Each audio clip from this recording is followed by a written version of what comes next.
Nous vous l'annoncions en début de journal, le ministre de la Défense et des Anciens Combattants vient de réceptionner des équipements militaires de dernière génération. Il s'agit cette fois-ci de 2 hélicoptères de combat et des radars équipements militaires acquis grâce à la coopération Mali-Russie. Tamsir Diabaté, reportage.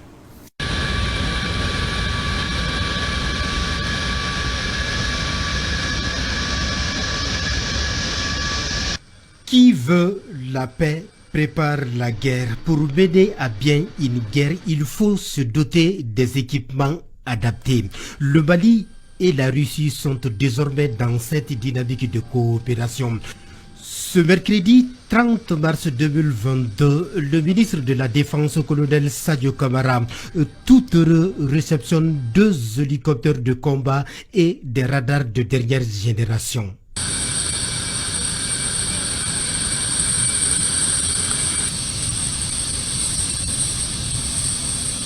Aujourd'hui, les équipements que nous recevons rentrent dans le cadre de la montée en puissance des FAMA. Les FAMA continueront à se renforcer en matériel, en personnel et en formation, toujours au service du peuple malien.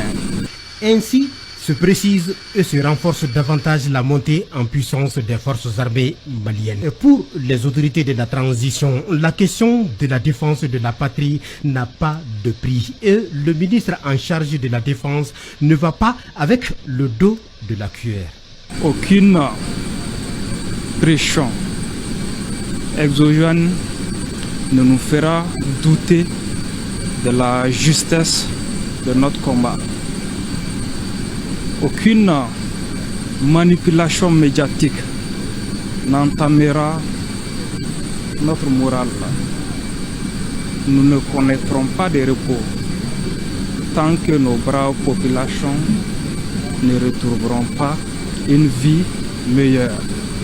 Aujourd'hui, nous pouvons dire avec fierté que notre armée nationale est capable d'opérer en toute autonomie, sans demander de l'aide à qui que ce soit. Les Maliens peuvent aujourd'hui être fiers de leur armée. Les autorités de la transition ont la ferme intention de poursuivre cette sécurisation.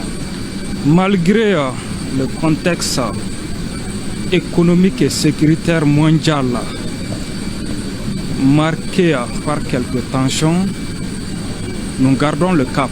Ces équipements réceptionnés annoncent également d'autres arrivages. Le premier lot de matériel que nous recevons aujourd'hui, composé d'hélicoptères de combat et de radars de dernière génération, s'inscrit dans ce cadre. C'est le fruit d'un partenariat sincère avec un vieux ami du Mali, la Russie.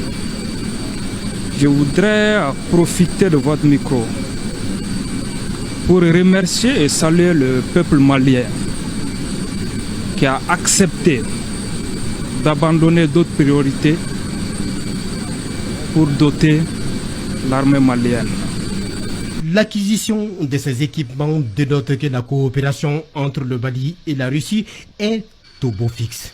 Si le maître mot est et demeure la montée en puissance des forces armées maliennes, l'achat des équipements militaires est donc la priorité des priorités. Cérémonie de réception qui s'est donc déroulée cet après-midi à la base 101. Nous fermons cette édition avec